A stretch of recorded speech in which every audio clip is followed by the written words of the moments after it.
Welcome back to another episode of Rock Boys Football, a fascinating Big Ten matchup. DeShaun Foster, UCLA, one of the hotter teams in the Big Ten, heading on the road to play Washington and Jed Fish.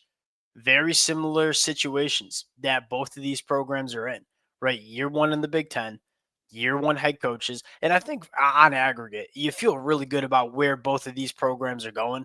I think you look at DeShaun Foster and this team's consistent, steady improvement over the 2024 season. Then you look at Washington and say, I'll continue to say this.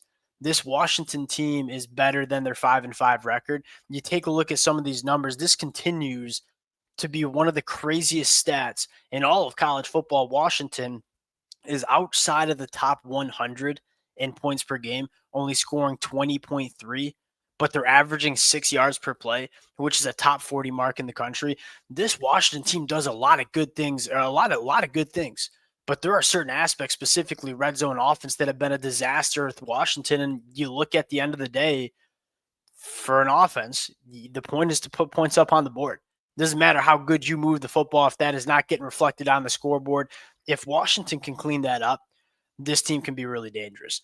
Really excited to get into this matchup. Now, before we do, and as always, most importantly, let it fly in the comment section. You got to spread inside of 4 points. This game could go a lot of different ways.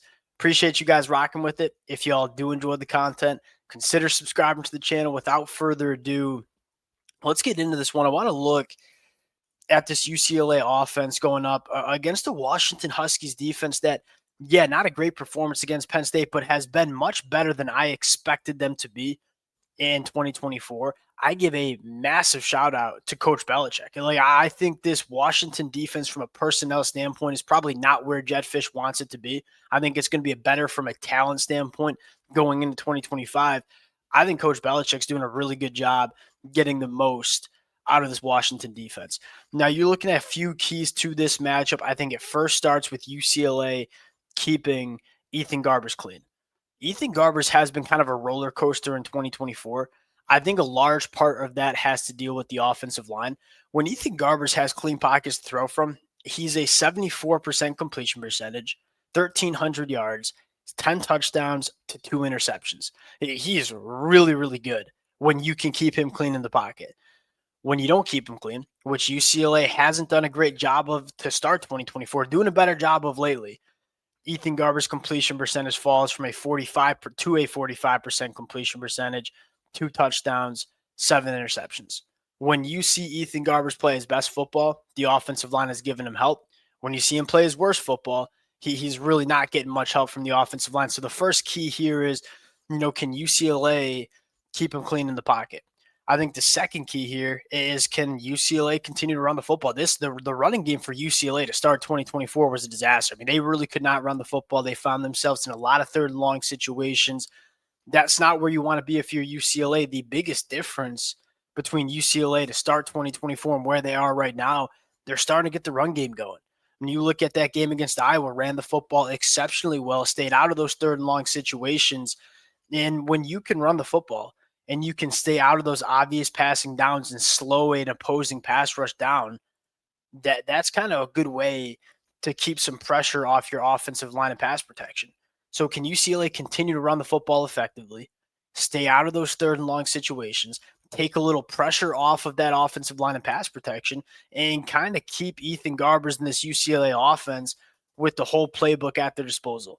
When you look at Washington, that's been a time that Washington struggled with.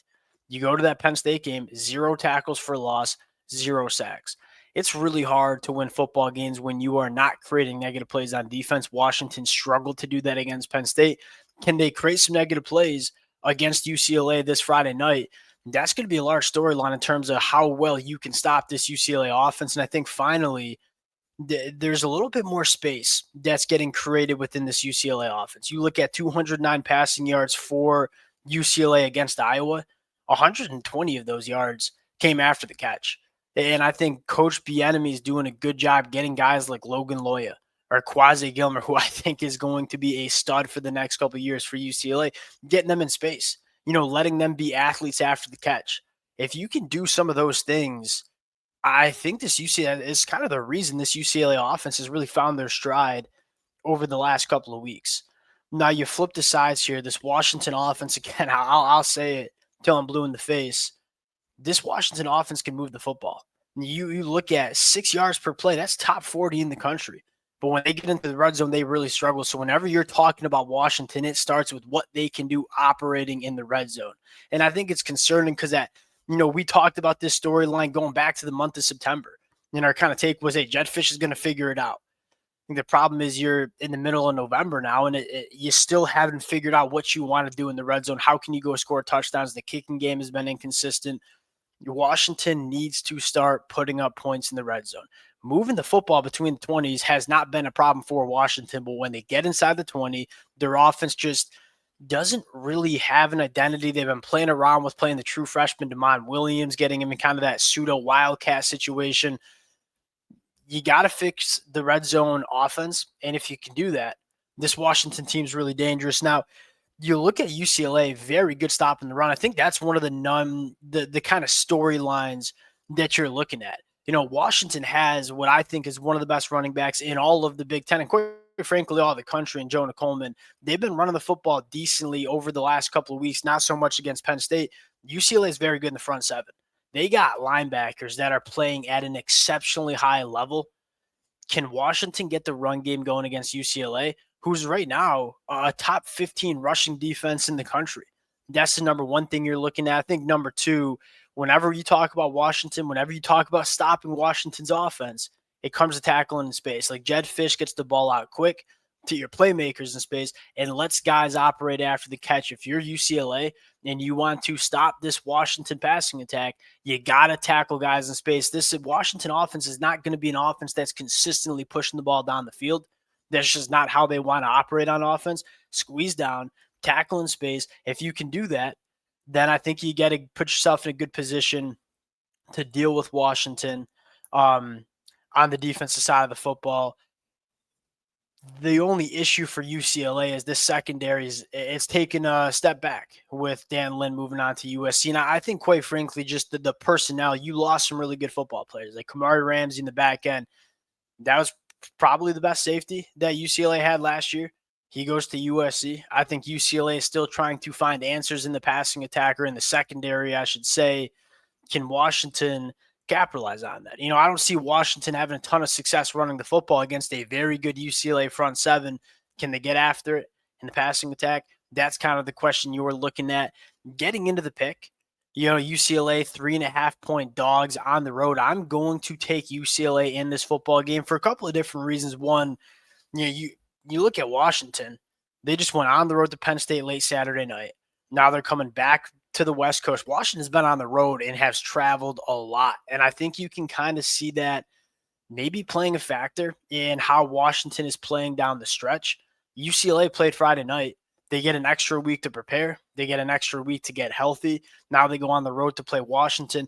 I don't know if UCLA wins this game, but I feel like this game's going to be close. I think you got two teams, and you look at UCLA and just say they're going in the right direction. They've been playing some really good football the last couple of weeks. I think UCLA's finally found their identity.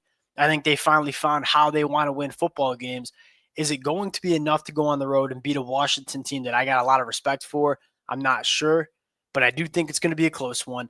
Give me UCLA plus 3.5. Appreciate you guys rocking with it. If y'all do enjoy the content, consider subscribing to the channel. Appreciate y'all, and we'll talk to you guys later. Peace.